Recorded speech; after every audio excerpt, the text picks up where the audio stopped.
안녕하세요. 여러분의 통계에 대한 궁금증을 시원하게 풀어드릴 리포터 오세영입니다. 한국인이 가장 선호하는 브랜드는 어딜까요? 또 만약 차를 사신다면 어떤 차를 사시겠습니까? 국산 차를 타던 사람 중 25.9%는 수입차를 타겠다고 말했는데요. 이런 여론조사는 어떻게 이뤄지는 걸까요? 한국 리서치를 찾아서 그 궁금증을 해결해 보겠습니다.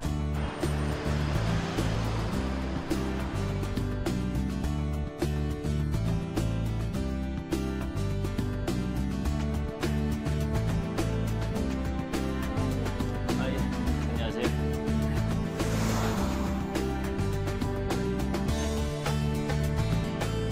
네, 안녕하세요. 반갑습니다. 예, 안녕하세요. 네, 요즘 이 대통령 지지율에서부터 브랜드 선호도까지 여론조사가 활용되지 않는 곳이 없는데요. 우선 여론이란 무엇이고 또 이 여론조사가 어떻게 진행되고 활용되는지 궁금합니다. 예, 그 여론이 영어로는 퍼블릭 오피니언이죠. 그러니까 공적인 일에 대한 그 다수 대중의 의견, 이렇게 이야기해 볼 수 있을 것 같습니다. 이제 여론이 그러니까 공적인 일이 일단 발생을 하면 그것에 관련된 분들이 이거 여론조사를 해야 되겠다 먼저 결정을 하고 그분들이 우리 같은 이제 조사자들에게 의뢰를 하면 조사 설계에 대해서 같이 협의를 합니다. 그렇게 해서 이제 조사가 진행이 되고요. 그런 조사들은 이제 대개 이런 정책 결정 과정에 활용되기도 하고, 그 다음에 이제 연구자들께서 그 연구를 위한 기초 자료로 그렇게 많이 활용되고 있습니다. 네, 여론조사를 보면서 심장이 정말 쫄깃해졌을 때가 이 박빙의 승부가 펼쳐지는 곳의 선거 예측조사인데요. 이 우리나라의 선거 예측조사 역사는 어떻게 되는지 궁금합니다. 사실은 선거 여론조사나 예측조사는 우리나라의 그 민주화 수준하고 많이 연관이 있습니다. 그래서 87년도에 이제 처음 그 선거 예측조사를 시행을 했죠. 그 전에는 이제 사실 군사정권이고 그래서 하기 어려웠었는데 87년에 처음 선거 예측조사를 했습니다만 공개는 못했습니다. 처음으로 이제 공개한 것은 97년도에 대선에서 했는데 거의 실제와 정확하게 맞았죠.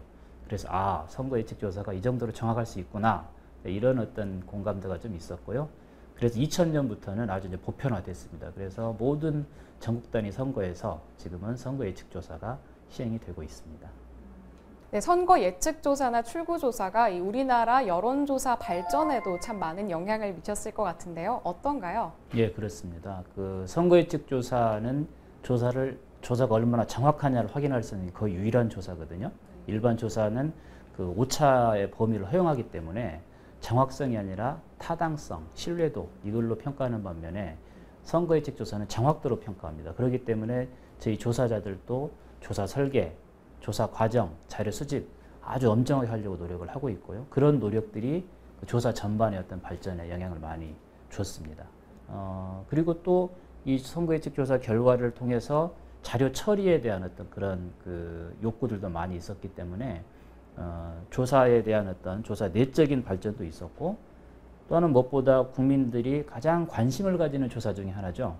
그래서 예측 조사를 통해서 이런 선거 예측 조사뿐만 아니라 조사에 대한 전반에 대해서 국민들이 더 관심을 가지는 그런 계기도 됐다고 봅니다.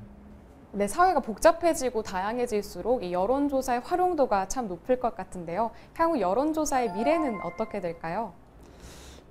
저는 그렇게 봅니다. 지금 작년에 나왔던 결과인데 우리나라가 그 OECD 국가 중에서 자국 내에 그 여론조사 포션을 봤더니 그 공공기관을 통한 여론조사 포션이 가장 높은 나라가 우리나라입니다. 그래서 사실은 오히려 일반 공공 쪽에서의 여론조사, 정치권에서의 여론조사는 앞으로 다른 나라에 비해서도 아마 더 많아질 거라 그렇게 예측을 해볼 수 있고요.